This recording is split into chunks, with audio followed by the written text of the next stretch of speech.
Podcast. I'm your host, AB. And this week on Mama Murdered a Podcast, I think I owe y'all an apology. I feel like I have been MIA in the most real way for the longest time. I actually hadn't even realized how long it had been since I'd released an episode until this morning. Y'all, there has not been an episode released since November. Holy shit, it is almost February. I have just been out here being the most lazy podcast host recently. It's okay though, I'm back. We're back. We're back at it full force, back at a regular schedule. And as far as Patreon goes, I'm trying to figure out how to do refunds for the last few months. Working on that, but I'm also working on getting episodes out. So, with all that being said, and with my apology out of the way, without further ado, let's get it. Let's get right into this. So this week we're going to talk about an unsolved case that stumps me every single time I go down the rabbit hole. There are just so many theories and so many unanswered questions that it almost makes me wonder if this case will ever be solved. So this week we're going to cover the super strange, super mysterious, and still unsolved disappearance of the 5 Sodder children. So picture it. It's 1945, it's Christmas Eve, and we're in Fayetteville, West Virginia. George and Jenny Sodder and their 9 children were preparing for the holidays and getting ready for Christmas Day. Now, George and Jenny Sodder actually had 10 kids total, but their oldest kid was actually an adult and was in the military. He wasn't at home, he wasn't living at home at the time of the incident.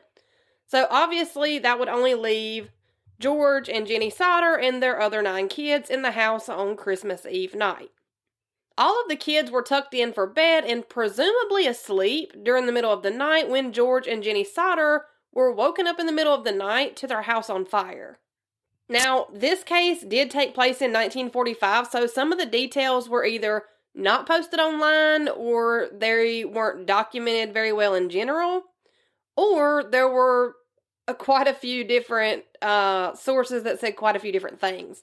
So bear with me on the facts that are kind of sparse. But then again, there are a lot of details within this case. Now, once George and Jenny were woken up by the fire, they were able to get themselves out of the burning house along with 4 of their 9 children. Parents George and Jenny had been able to get 2-year-old Sylvia, 16-year-old George Jr., 17-year-old Marion, and 23-year-old John out of the burning house. And like I mentioned, the Sodders had 9 kids total that would have been in the house on this night. And if George and Jenny Sodder had only been able to get themselves and 4 kids out of the burning house, then there would have still been 5 kids inside of the house while it was on fire. The other kids that were in the house on the night of the fire were 5-year-old Betty, 8-year-old Jenny, who was named after her mom, 9-year-old Louie, 12-year-old Martha, and 14-year-old Maurice. So this has always kind of struck me as odd when I look into this case, just because the ages of the kids that did and didn't make it out of the house that was burning, you would almost assume that the parents, George and Jenny, would have focused on getting the younger kids out first. And then I would kind of almost assume that the parents would have been screaming and yelling at the older kids, telling them to grab some of their younger siblings up and, make their way outside of the house. But instead, in this case, we have a 5, 8, 9, and 12-year-old that were left inside the house while it was still on fire. And then someone had been able to get the 2-year-old out of the house along with some of the other kids that were more adult aged. That has always kind of been weird to me. But nonetheless, the 5 kids that didn't make it out of the burning house did all share 2 bedrooms. So maybe that explains some of that. I don't know. This part's always kind of made me scratch my head, though, but let's keep going. So the 5 kids that didn't make it out of the burning house did all share the 2 bedrooms. And then the 2 bedrooms that were shared by those 5 kids that didn't make it out of the house, those 2 bedrooms were upstairs, like in the upstairs level of the house. So maybe that explains that question. I don't know. And then something else that's even crazier than 5 out of 9 kids not making it out of the burning house, these 5 kids were never found. So how are the remains of 5 different people, no matter their ages, just not found after the fire was put out and investigated? Well, before we get into that, let's go back a little bit. Let's get to know the family a little bit better. The father of the family, George Sodder, had immigrated from Italy to Fayetteville, West Virginia when he was a teenager. George had a very Italian name that I'm not even going to try to mess up before he immigrated to the U.S., and it was changed to something more Americanized, which is where the name George Sodder came from. Now, after arriving in the States, George met and fell in love with his future wife, Jenny. George and Jenny would go on to marry and have an entire football team worth of kids, and they had and raised their 10 kids in the West Virginia area, where George was respected and even involved in a pretty tight-knit Italian immigrant community. George was well known, he was well liked for the most part in Fayetteville, and George was also pretty well known for being outspoken and vocal on his beliefs within the Italian immigration community that he was involved in. George had absolutely no problem voicing his opinion about the Italian Prime Minister at the time, which is normally fine, and we love a vocal king, but the Italian Prime Minister had a huge following of people who believed in every word that he spoke, and then there were the group of people who were pretty vocal about disagreeing with him. And George Sodder had no problem making it known that he did not agree with the Prime Minister at the time. And this all seems pretty irrelevant until we go back to the part where there's 5 missing kids and no evidence as to if they were ever even inside of the burning house. Now, the Sodder family was considered a pretty middle-class family for the time, and George eventually started his own trucking company that really took off and ended up doing pretty well. Now, before George started his own trucking company, he had worked for a man who was also pretty vocal about his opinions of the Italian Prime Minister at the time, and the man that George Sodder had been working for had a completely different belief system and views than what George had. But despite their differences in their beliefs, the 2 men remained pretty close even after George branched off and started his own company. Now, one important thing to note here is that the man that George Sodder had been working for before he branched off and started his own company, this, boss had taken out a $1,500 mortgage insurance clause that would have only been payable to George's old boss. So essentially what that means is that if, God forbid, something were to happen to George Sodder's house or family, then his previous boss and / friend would have collected this $1,500 payout for the insurance clause. And I did the calculations, and that measly little $1,500 insurance clause would have been the equivalent to around $26,000 in today's money. So it wouldn't have been like a super large multi-million-dollar payout, but, let's not act like $26,000 is some small amount of money either. So if, for some unknown reason, something were to happen to George Sodder or his house and or his family, then his old boss would have stood to gain a little over $26,000. And to make this even a little more fishier than it already sounds, allegedly, George's ex-boss had actually upped the amount of the insurance clause from $1,500 to $1,750, but he did this without having George or Jenny's approval, so they had no idea that the insurance clause had been upped.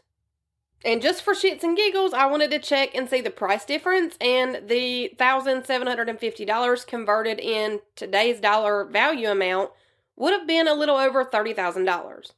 So George's old boss and or friend had the insurance clause upped from $26,000 to $30,000, which may not seem like much now, with groceries costing $800 a week, but it would have been a pretty significant amount back in 1945. And then just to put the icing on the proverbial cake, George's old boss and friend was actually the one who collected the insurance payout money after the Sodder's house did catch fire, since this had been an insurance clause and not just your average insurance policy. So even though George was still alive and well after the Sodder house caught fire and burned down, his old boss and friend was still able to collect that $1,750 in insurance money, which again would equal out to about $30,000 in today's value. Now, this next part wasn't learned until after the fire had already happened and during the investigation, but George's old boss had tried to kind of trick George into signing an additional life insurance policy just 60 days before the fire occurred. And of course, as you may have guessed, that additional life insurance policy would have also been paid out to George's old boss and friend, and not actually anyone in the Sodder family. So that may seem just a little bit suspicious. That would have made it where George's old boss would have had 2 insurance payouts coming to him if something were to happen to the Sodder family and or their house. And it's reported that George's old boss got pretty pissed when George actually refused to sign the additional insurance policy. And supposedly he got so pissed, in fact, that he told George, quote, "Your goddamn house is going up in smoke and your children are going to be destroyed. You're going to pay for the dirty remarks you've made about Mussolini." Yep, he said it. And in case you're confused, Mussolini was the Italian prime minister at the time, the same prime minister that George was very vocally and proudly against. So I'm not saying George's old boss set the house on fire, but it sure does seem like a viable option, allegedly. But again, let's keep going, because there's more. Now, only about a month or so before the Sodder family home caught fire, a man had shown up asking if there was any work that he could do around the house to make money, if he could haul things off. And while this man was at the Sodder house, he showed a lot of interest in the breaker box or the fuse box that ran the home's electricity. And this man actually shown so much interest in the breaker box that he pointed it out to George and told George, this is going to cause a fire someday. Which was weird to George for a few reasons. For starters, this man was supposed to be hauling away trash, junk, etc., and instead he's checking out the breaker box, because why? But secondly, George Sodder had recently had an electrician, or it may have even been the power company, come out to his house to install something for the family, and while they were there, George had asked them to kind of just do like a walkthrough and make sure all the electrical was looking right and that everything looked good and that there was nothing that they needed to worry about. And after the wiring of the entire house was overlooked, everything was given the check of approval, nothing was worrisome, and nothing was found or noted to be dangerous. So essentially, George had gotten a clean bill of health as far as the electrical things that were wired up to his family's house pretty recently before the fire. So it's not like George, had checked 3 years ago and then something in the house caught fire. George had had these things checked just a month or so before the house caught fire. And something else that seems noteworthy that happened just days before the fire was that a couple of the older Sodder children had reported seeing a man that was watching the younger Sodder children when they were on their way home from school. And I feel like this has to be something that's noteworthy because it was the older children who pointed out that there was a man watching the younger kids, and this was pointed out just days before the fire. So, they wouldn't have just reported this for no reason after the fire. This had to have been something that kind of freaked them out. Now, let's jump back to 1945 on the night of Christmas Eve, so the night of the fire. The phone rang a little after midnight on the night of the fire, and Jenny Sodder answered the phone. She reportedly answered the phone to a female voice that she didn't recognize on the other line. This other lady on the phone was asking to speak to somebody that Jenny didn't know. Jenny told the caller that she didn't know anyone by that name, that she must have had the wrong number, and she hung up the phone. But after retelling the events of this night of the fire, Jenny reported that during this call she could hear glasses like hitting each other in the background as if people were making a toast with drinking glasses. And Jenny said that she could also hear like people talking and laughing in the background. Now obviously, Jenny didn't find this very weird because it was so soon before Christmas and people do have holiday parties. Maybe they drink a little too much and they get a little too loud. So Jenny just assumed it was a wrong number, and she hung up with the caller. And this might sound like a promising lead, but I'm pretty sure that after the fire, and this was investigated and looked into, and I think, don't hold me to this, but I do think that this caller was tracked down, and that the woman did just really have the wrong number. That lead could be a bust, but But the Sodders don't really think so. Now, when Jenny took this call, that's when she noticed that some of the lights in the family room were still on. And remember, this call came in a little after midnight, so everyone should have been in bed by this point. The kids had asked if they could stay up late past their bedtime, and Jenny had agreed to let them as long as they, finished up their last couple of nightly chores, and as long as they, turned the lights out, locked the doors, normal stuff. So for the lights to still be on in the family room, that was weird. Even staying up past their bedtime, the kids should have been in bed by midnight. Jenny and her husband George had turned in for the night sometime between 10 and 10:30, but the kids had been pretty excited about getting a few gifts from their older sibling that had recently started working at like a dollar store. And the couple of nightly chores that the kids were supposed to finish before going to bed were outside chores, like feeding some of the animals and things like that. So after this call, and after Jenny noticed that the lights were still on in the family room, she went to cut the lights off. But that's when she saw that the curtains hadn't been pulled closed, the lights were still on, and the doors were unlocked. Marion, who was the one that had started working at the dollar store pretty recently, was actually asleep on the couch in the living room when Jenny went in. And Jenny just left Marion asleep on the couch. She turned the lights off, pulled the curtains to, and locked the front door. Jenny just kind of assumed that, all the kids had already gone to bed and that they were asleep, but she never actually checked on any of the other kids. Instead, Jenny went back to bed after she'd locked the front door and turned all the lights in the living room off and pulled the curtains too. But just as Jenny was starting to doze back off, she was woken up again like 30 minutes later. This time, though, she was woken up by a sound of something that hit the roof of their house and then sound like it rolled off of the top of the house. This noise of something hitting the roof of the house happened at about 1 a.m. So Jenny heard this noise. She heard it kind of roll off the roof of the house, and she didn't hear anything else, so she just kind of rolled over and went back to sleep. She didn't go see if anybody was outside of the house. She didn't walk out, to the front porch and look around. She just rolled over and tried to go back to sleep. And then, yet again, for the third time that night, Jenny was woken up for the final time. This time when Jenny opened her eyes to see what the racket was, she could see that smoke was like billowing out of George's office. And just as a side note, the phone that had rang earlier in the night that had woken Jenny up, that phone was actually inside of George's office as well. So now Jenny sees all this smoke coming out of her husband's office, and she yells at George to get him, to wake up. Their youngest kid at the time was 2-year-old Sylvia, and she actually slept in a crib in the same room with George and Jenny.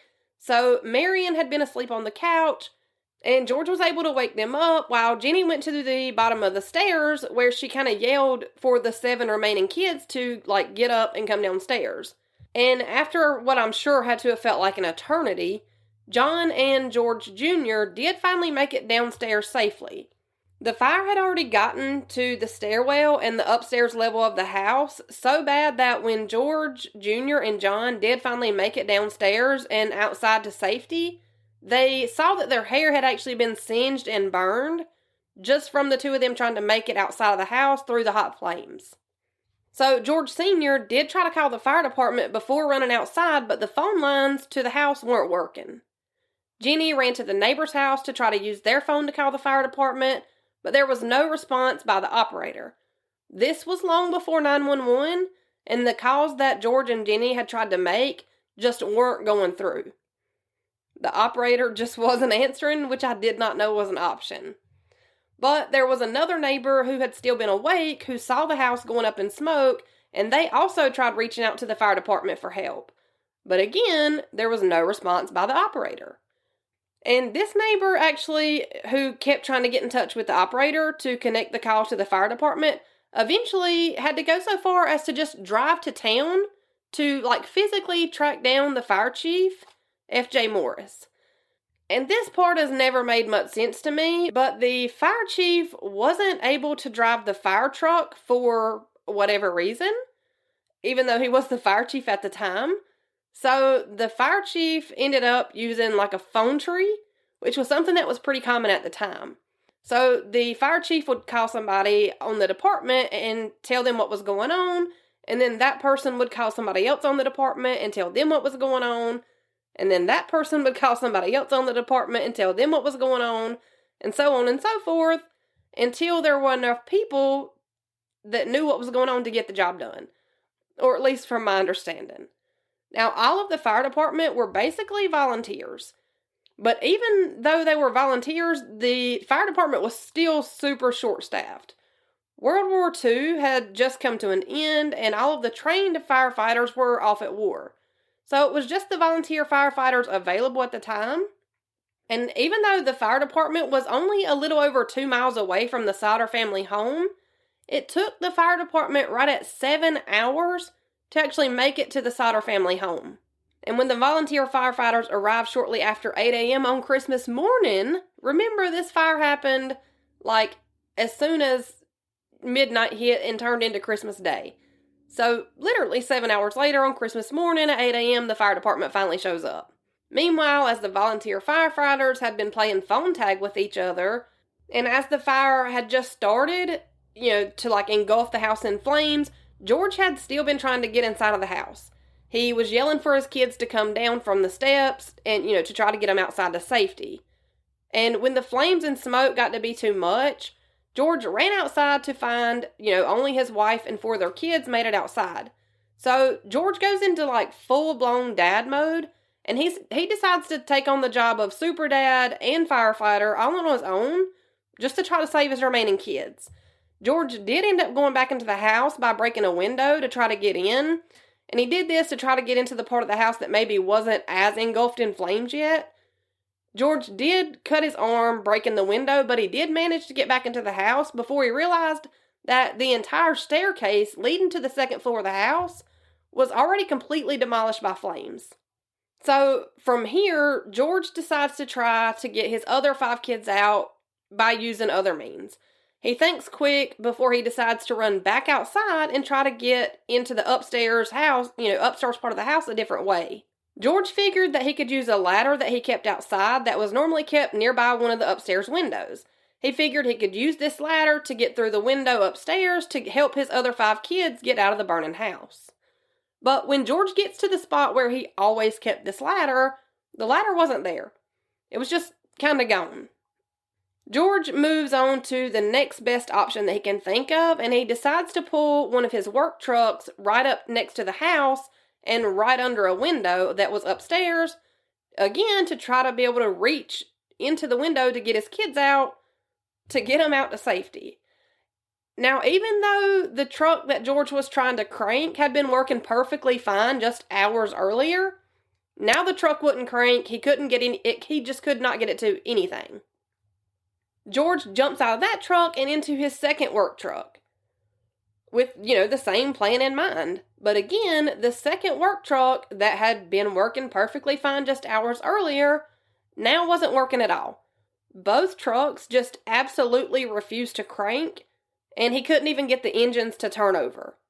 But just the fact that both of these trucks had been in perfect working condition just a few hours earlier, and now neither truck would do anything, that's a little bit suspicious, right? And then the fact that the ladder had a certain spot that it was kept in, and then the one time that George actually needed the ladder, it was just all of a sudden not there anymore. In the same place that it was always in, it just wasn't there. It's just super strange. And I do just want to mention here that the upstairs part of the house was more like an attic space that was kind of converted into a bedroom or 2 for the kids. So I don't think it would have been as easy as what we're probably thinking to get to the kids from inside the house either. That's neither here nor there, just something I did want to mention. Now, as George and Jenny were outside of their house, essentially just watching it burn to the ground, waiting on the fire department to show up, they had tried using buckets of water that were still just, around the house to try to put out what they could of the fire, but that really wasn't doing any good either. All of the buckets had completely frozen over. And only a short time after the fire broke out, the roof fell, causing the entire rest of the house to catch fire, and the house would only take about 45 minutes to burn completely to the ground. And with the fire department showing up 7 hours after the fire had broke out, by the time they did finally arrive 7 hours later, George and Jenny had essentially just watched their entire lives burn to the ground. There was nothing left of the house or the 5 Sodder children. Now, once the fire department did arrive, there was obviously nothing that was left of the fire to put out, and there was nothing left that could have been done to save the remaining 5 children. So, George was taken to the local hospital to be treated for his cuts and burns that he sustained while he tried tirelessly to figure out how to get into the upstairs level of the house to help his other 5 kids out before the house did completely burn down. And while George was being treated for his cuts and burns, the fire chief and the other volunteer firemen all walked through the remains of the house, and they were looking for human remains. Funny thing about this is that they never did find any human remains. Not a single solitary thing. Another funny thing is that George and Jenny, along with their other 4 kids that did make it out of the house, none of them reported seeing or hearing any of the 5 kids that were still trapped in the house while it was burning. Like, none of them remembered seeing any of their kids in an upstairs window, like frantic or crying out for help. None of them remember hearing any of the other 5 kids that were trapped in the house screaming for their parents or, screaming for somebody to come in and save them. It's just super weird. And I highly doubt that there were 5 kids who just slept through the entire family home burning to the ground around them. I don't know. I just can't see 5 whole-ass kids sleeping through being burned alive. So why does nobody remember hearing or seeing any of the 5 kids trying to get out of this burning house? Why don't they remember, hearing them cry out for help? It just doesn't add up. The firemen explained to George and Jenny that the 5 remaining kids that had been inside the house must have been burned to the point of, not even leaving any bone fragments behind. Which sounds completely believable at first. But we'll circle back to this. So, the Fayetteville County prosecutor did announce that there would be an investigation into the death of the 5 Sodder children that didn't make it out of the house fire. And of course, the local media and newspaper reported on the fire and the loss of the 5 Sodder kids. But after a super short investigation, a coroner's jury was assembled, and it was decided that the fire was accidental and that the fire likely started in George's office, and that the cause of the fire was faulty electrical wiring. And it was determined that because of the wind speed that night, that was the explanation on why the fire had started and then spread so quickly. And only 5 days after the fire, on December 30th, 1945, George and Jenny Sodder were given death certificates for all 5 of the children that hadn't made it out of the house fire. And all 5 causes of death were listed as suffocation by fire. Now, it's uncommon to get a death certificate issued with no body, but it's even more uncommon for someone to give you 5 death certificates with 0 sign of even a single body part. And George and Jenny were literally just kind of told, the fire was so hot that it cremated all 5 of your kids. Which was kind of the only explanation that George and Jenny got as to why none of the remains of their 5 kids were found during the investigation of the house fire. And at first, George and Jenny kind of took this at face value because really, what were they supposed to do?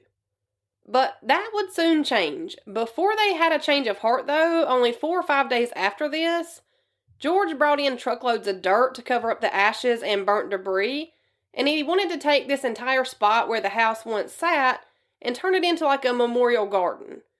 Just as a way for, to turn this spot where all 5 of his remaining kids had died into something where the family could go and make it into something beautiful, like to remember the kids by. But it wasn't long before George and Jenny started to piece some things together that, again, just didn't make sense, which seems to be a theme in this case. For starters, George knew that he kept that ladder in the same spot all the time. It wasn't something that he would ever have to go looking for when he needed it because it was always in that same spot. Except it wasn't in that spot on the night of the fire. Secondly, how the hell does it take 7 hours for the fire department to get to a house fire? That's a full night's sleep.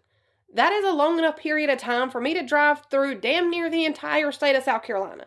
That is insane.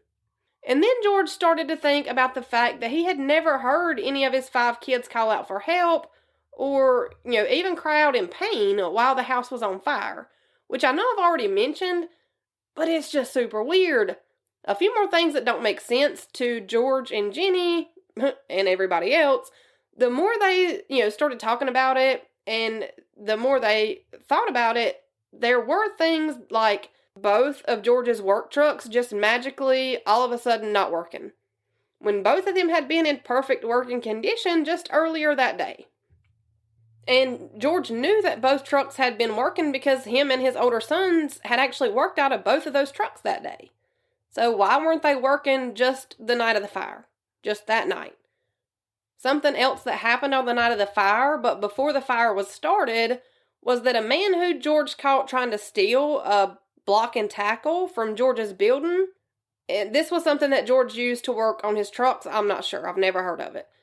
But George catches this man trying to steal, and then after the fire and after learning, so many different things, George wondered if that man that he'd caught trying to steal these things had maybe tampered with his trucks, which would explain why neither truck was working on the night of the fire. But of course, nobody looked into it to see if George's trucks had actually been tampered with. Now, the man that had attempted to steal these things from George, he was later arrested, where he did admit to cutting the electrical wires to the Sodder house, but for what reason, nobody knows. Now, another thing that didn't add up was the fact that the coroner's jury had ruled that the fire was started by faulty wiring. Remember, George had recently just had the wiring checked, like weeks before, days before, and everything had been in perfect working condition.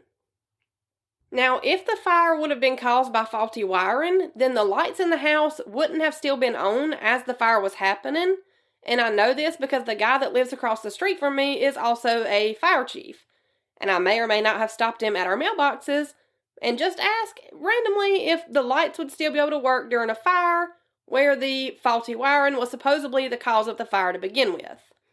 And of course he confirmed what I already thought, but no, the lights would have absolutely not been able to have been on and working if the fire would have been caused by faulty wiring.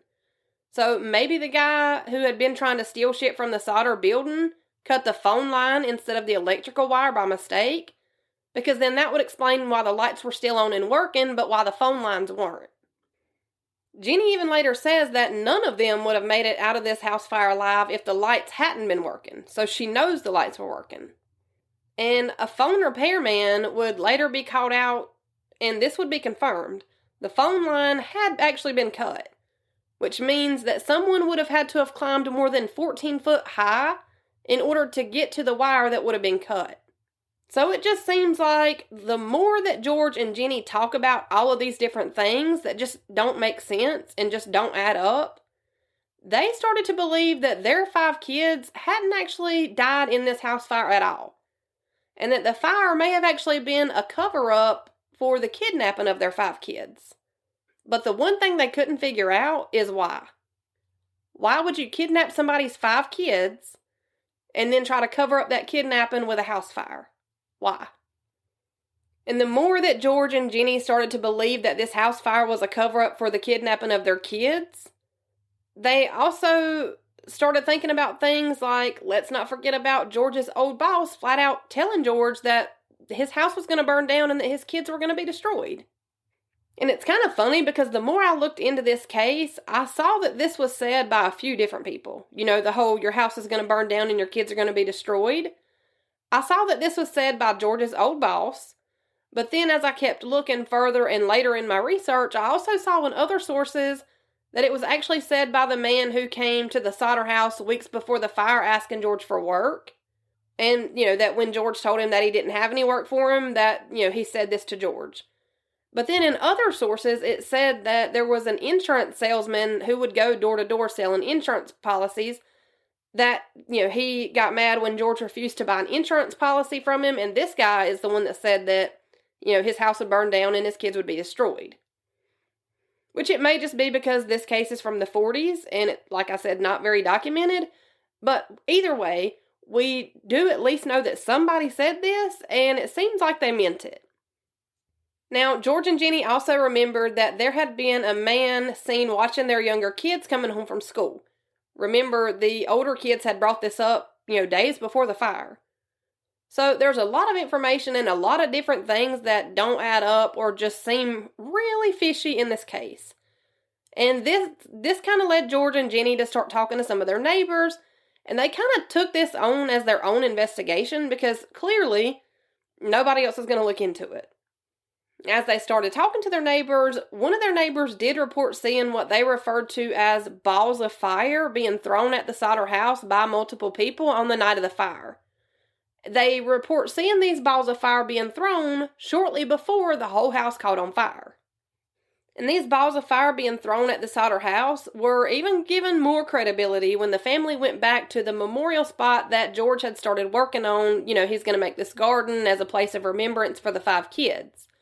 Well, while they were there, their 2-year-old daughter Sylvia had been playing in and around the yard when she found a small military green ball-like thing. George inspected this thing and he believed that it was a napalm pineapple bomb, which was something that would have been used during World War II, which was the war that was in and at the time that the Sodder house caught on fire and burned to the ground. Now, George was able to take this, what he believed was a bomb, to a military expert who confirmed that it had in fact been a bomb that 2-year-old Sylvia had found. And if that was the case, then that would make the balls of fire claim that the neighbor reported seeing seem a lot more credible. This would also make sense as to what Jenny heard hit and then roll off the roof that night the fire started. Now, over time, George and Jenny started to believe that the phone call that Jenny had answered shortly before the fire was started was actually somebody calling to make sure that the Sodder family was actually home at the time. Again, I'm pretty sure that this was investigated and found to be truly just a wrong number situation, but I am not going to knock George and Jenny for whatever they believe. They were there, I was not. Now, with all of these things adding up to somebody's lying to George and Jenny about what happened to their kids. But after Jenny read an article in the paper about another family of 7 who had all perished in a house fire, she learned through that article that all 7 people who had been in the house had been able to be identified by bone fragments and remains that hadn't been burned all the way. And one of those 7 family members had been I think a 3-month-old infant, if I'm not mistaken. I know it was an infant, maybe not 3 months old. So this made Jenny even more suspicious about how this family of 7 had been able to be identified and how the investigators had been able to confirm things like gender, age, race on all 7 of these other family members, but how not one single bone fragment or remain had been found for all 5 of her children, who had supposedly been in their house during the time that it burned down. And this made Jenny curious enough that she took things into her own hands. Jenny started playing Bill Nye the Science Guy on her own time. She would take things like chicken bones or bones off of steak or pork chops after they would eat dinner, and she would take these bones and burn them for hours and hours and hours. And every time she would do this, she was still able to find bone fragments and remains of those bones after she would put the fire out. So Jenny tried and tried and tried and tried and tried, and she could never get the bones to burn all the way down to ash. Which this just made Jenny even more curious as to how all 5 of her kids could have completely burned to ash and not a single piece of bone was able to be found. So Jenny went and spoke to a man who did cremations. And this is where Jenny learned that even during cremations, the bodies are burned for more than 2 hours at a time at more than 2,000 degrees Fahrenheit. The average house fire doesn't burn anywhere near 2,000 degrees, and the Sodder house took a total of about 45 minutes to burn from top to bottom. That's nowhere near enough time or heat to burn 5 entire bodies and leave absolutely no trace of anything behind. It's just not feasible. And a few more things that just make this theory sound like complete bullshit are the fact that Jenny reportedly found some of her kitchen appliances during the fire cleanup. So I'm not sure how the investigators thought that a can opener would not burn, but 5 kids would. It just doesn't make sense that the kids were inside the house while the house was on fire. Because as bad as it is to say out loud, I feel like 5 kids being burnt alive would have left a smell that would have radiated throughout the entire town.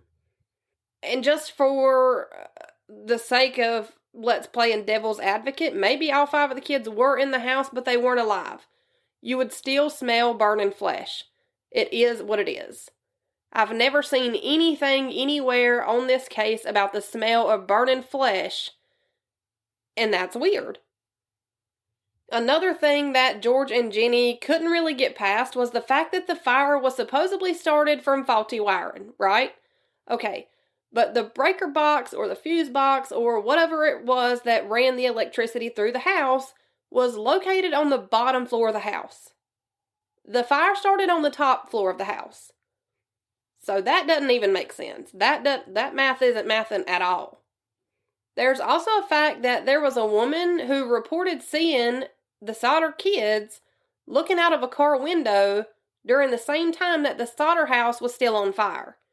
And again, this fire only lasted a total of 45 minutes.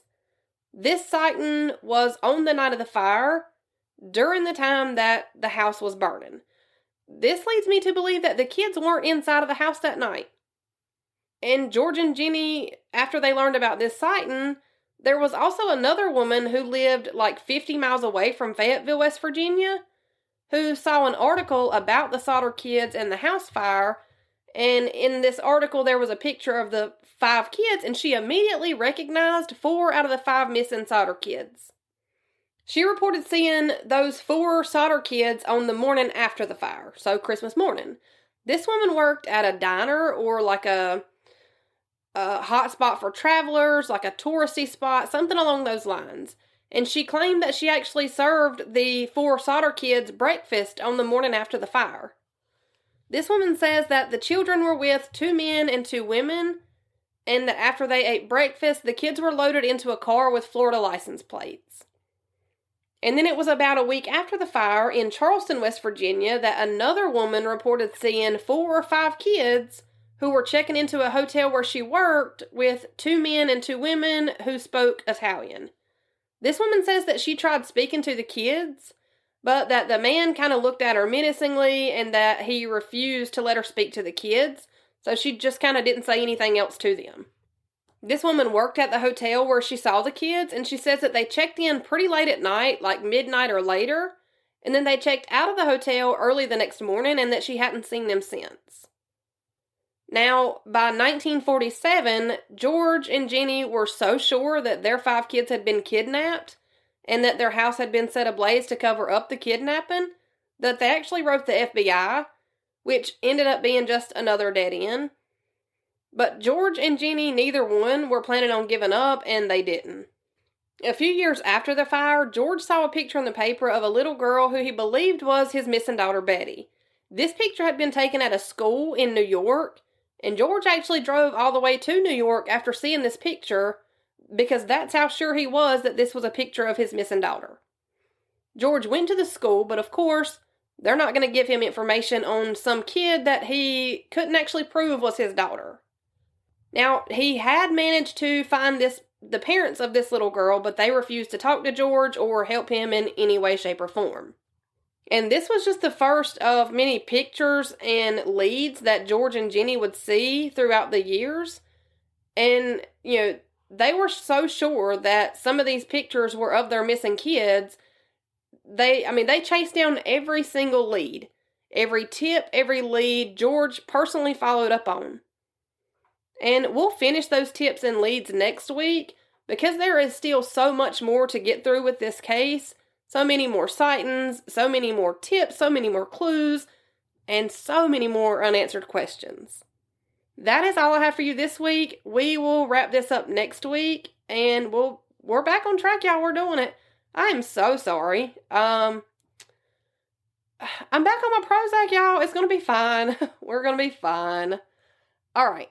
So, it's been a while. I feel like I'm a little rusty. I feel like I talked way too fast. That's just who I am as a person. I really have to pay attention when I record because I have a tendency to just blab 100 miles an hour. But, with all that out of the way, let's do it again. Same time, same place, next Wednesday. See you then. That's how my mama murdered a podcast.